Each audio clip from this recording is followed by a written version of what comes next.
यह मेरा, यह मीत का। बच्चों, आप सभी अपने दोस्तों के साथ रहना, उनके साथ समय बिताना बहुत पसंद करते हैं। विद्यालय में बिताया गया समय जीवन का सुनहरा समय होता है, क्योंकि मित्र साथ होते हैं। मित्रों के साथ केवल खेल कूद ही नहीं होता, बल्कि सीखने का काम भी होता है। आपको पता है, बच्चे पेयर लर्निंग, सह पठन द्वारा बहुत जल्दी सीखते हैं। आचार्य हजारी प्रसाद द्विवेदी जी ने इस पाठ में अपना ऐसा ही एक अनुभव बांटा है। आइए सुनते हैं।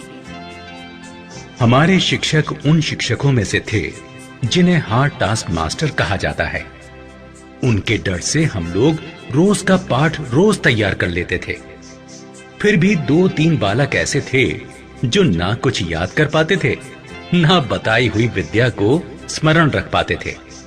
यद्यपि लिखने का काम वे गलत सही पूरा कर लेते थे।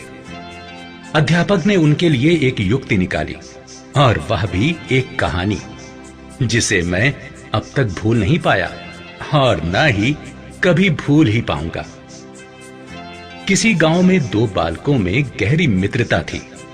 दोनों एक दूसरे को मीत कहकर पुकारते थे और एक ही गुरु के पास पढ़ने जाते थे।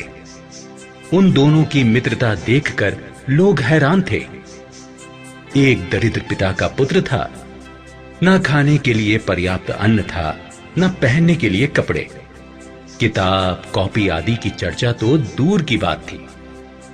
दूसरा धनी व्यापारी का पुत्र था। उसका घर सब तरह से भरा पूरा था।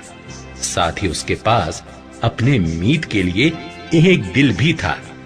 और इस हृदय की प्रेरणा से ही एक दिन वह अपने पिता के सामने अड़ गया। यदि दरिद्रता के कारण मेरा मीत पढ़ लिख नहीं सकता, तो मैं भी नहीं पढ़ूंगा। उसकी तरह मैं भी अनपढ़ और दरिद्र ही रहूंगा। इस प्रकार उसने अपने मीत के खाने, पहनने और पढ़ाई लिखाई के सारे खर्चे की व्यवस्था अपने पिता से करा ली।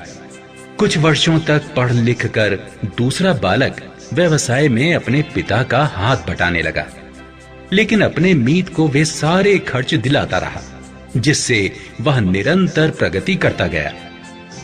आगे चलकर वह राजनीति, धर्मशास्त्र, अर्थशास्त्र, इतिहास, साहित्य, ज्योतिष आदि नाना विद्याओं के प्रकांड विद्वान के रूप में प्रतिष्ठित हुआ। उसकी ख्याति सुनकर उस राज्य के राजा ने अपने दरबार में उसका स्वागत किया और उसकी विद्वत्ता पर मुग्ध होकर उसे अपना मंत्री बना लिया। इधर बेचारे व्यापारी के भाग्य पर वज्रपात हो गया।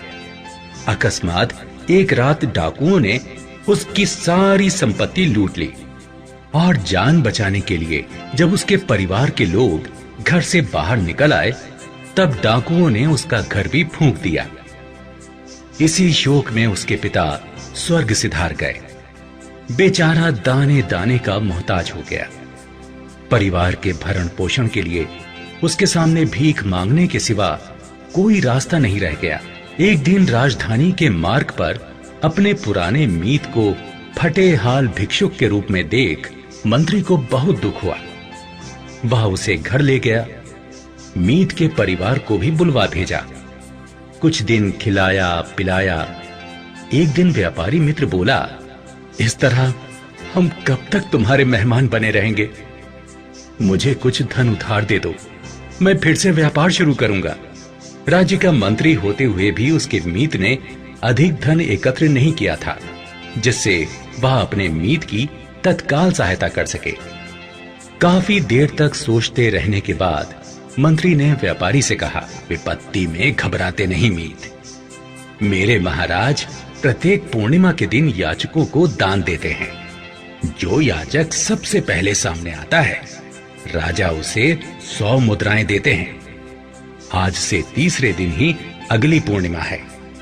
तुम कल रात को ही वहां पहुंचकर मुझसे मिलो। मैं राजा के सामने सबसे पहले तुम्हारे पहुंचने की सारी व्यवस्था कर दूंगा। इस तरह तुम्हें 100 मुद्राएं मिल जाएंगी। इतने में तुम्हारे परिवार का काम तो सुखपूर्वक चल जाएगा और कुछ व्यापार भी शुरू कर लेना। व्यापारी की सूखी आशा लता जैसे फिर से हरी हो गई। दूसरे दिन व्यापारी निश्चित स्थान पर पहुंचा। मंत्री की व्यवस्था से उसे 100 मुद्राएं मिल गईं। वह हंसता हुआ घर लौटा। अब उसका परिवार कुछ सुख से रहने लगा। उसने अपने नगर लौटकर नए सिरे से व्यापार करने की योजना बनाई। दोनों मीत गले मिले और एक दूसरे से विदा हुए। मंत्री राजकाज में लग गया और उसका मीत अपने व्यवसाय में। अनुभवी और विपत्ति का मारा होने के कारण उसने व्यापार में अपनी पूरी शक्ति और बुद्धि लगा दी। व्यापार चमक उठा। उधर मंत्री संपन्न था, लेकिन सुखी नहीं। कारण यह था कि उसका बेटा बहुत नालायक था। लाख उपाय करने पर भी वह कुछ पढ़ लिख नहीं पा रहा था। न वह किसी सिखाई हुई विद्या को याद रख पा रहा था। मंत्री को अपने मीत की याद आई। जब वह उसके नगर आने की तैयारी कर रहा था तो उसके बेटे ने भी साथ चलने की जिद पकड़ ली। इसलिए उसे भी साथ लेकर वह अपने मीत के पास पहुंचा। इस बार उसे उतना ही आश्चर्य हुआ जितना द्वारिका से लौटने पर श्री कृष्ण के मीत सुदामा को हुआ था। मीत सचमुच लखपति हो गया था। उसने मंत्री का भव्य स्वागत किया, लेकिन मंत्री को तो अपनी ही चिंता सता रही थी। मित्र ने जब उदासी का कारण पूछा तो मुंह लटकाए हुए उसने कहा, क्या कहूं मीत, तुमसे सहायता प्राप्त कर मैं विद्वान बना, राजमंत्री भी, पर सारी सुविधाएं होते हुए भी मेरा पुत्र कुछ भी सीख नहीं सका। बातचीत के दौरान व्यापारी मीत ने मंत्री पुत्र के बारे में सारी बातें जान ली तो उससे कहा, बेटे, जानते हो कि 5 वर्ष पहले मेरा क्या हाल था? हाँ, आप एक दरिद्र याचक थे। शाबाश। अब यह बताओ कि मैं लखपति कैसे हो गया? मुझे नहीं मालूम। तो मैं बताऊं? बतलाइए। देखो, तुम्हारे पिता की सहायता से मैंने 100 मुद्राएं राजा से याचक बनकर ली। उनसे मैंने व्यापार शुरू किया। व्यापार में मैंने शक्ति, भक्ति और बुद्धि लगाई।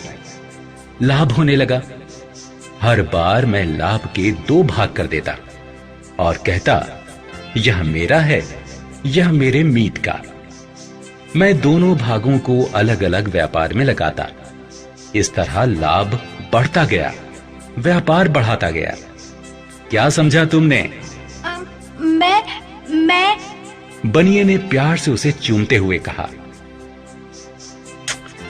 बेटे, अगर इसी तरह तुम भी एक एक ज्ञान को, एक एक विद्या और गुण को अपना समझ लो और अपने लिए तथा अपने मित्रों के लिए दिल और दिमाग में रखते जाओ तो 6 वर्षों में तुम क्या बन जाओगे? मैं ज्ञान और गुण का लखपति हो जाऊंगा। शाबाश बेटे। तुम्हारी माँ, तुम्हारे पिता, मैं, सब लोग यही चाहते हैं कि तुम विद्या और गुण के लखपति बन जाओ। क्या तुम हमारी यह इच्छा पूरी करोगे? अवश्य। अगली बार मैं उसी रूप में आपसे मिलूंगा। पिताजी, अब आप राजधानी चलिए। मैं आज ही से अपनी पढ़ाई में लगूंगा। मुझे रास्ता मिल गया। अब जो कुछ मेरी समझ में आएगा सब याद होगा। मंत्री समझ गया लड़के की बुद्धि खुल गई है। उसने मुस्कुराते हुए अपने मीत से विदा ली। राजधानी पहुंचकर उसका पुत्र अध्ययन में चौगुने उत्साह से लग गया। हर रोज वह जो कुछ सीखता मन ही मन अपने काल्पनिक मित्र को भी सिखाता। वह कहता, यह मेरा है, यह मेरे मीत का। इस तरह हर पाठ दोहराया जाता। लड़का मन लगाकर पढ़ने लगा। वह विद्याएं सीखता गया, अच्छे गुणों से संपन्न होता गया। 6 वर्ष बाद वह भी प्रकांड पंडित बन गया और आगे चलकर अपने पिता का उत्तराधिकारी बना। गुरुजी यह कहानी सबको सुनाते। विशेष रूप से उन शिष्यों को जिनका मन पढ़ाई में लगता ही नहीं था। इस सीधी सादी कहानी का सभी शिष्यों पर बड़ा प्रभाव पड़ता। सब में पढ़ाई लिखाई के प्रति एक नया उत्साह भर जाता। सब जी जान से पढ़ने लगते। स्वयं ही नहीं पढ़ते, अपने सहपाठियों को भी पढ़ाते। मीत का भाग भी तो रखना था। देखा बच्चों, किस तरह यह पाठ हमें मित्रता का एक नया सबक सिखाता है। मित्रता सिर्फ मस्ती और आनंद का नाम ही नहीं, बल्कि जिम्मेदारी का दूसरा नाम है।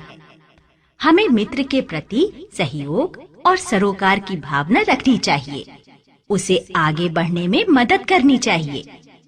तो आप सब भी तैयार हैं ना अपने मित्र की मदद करने के लिए?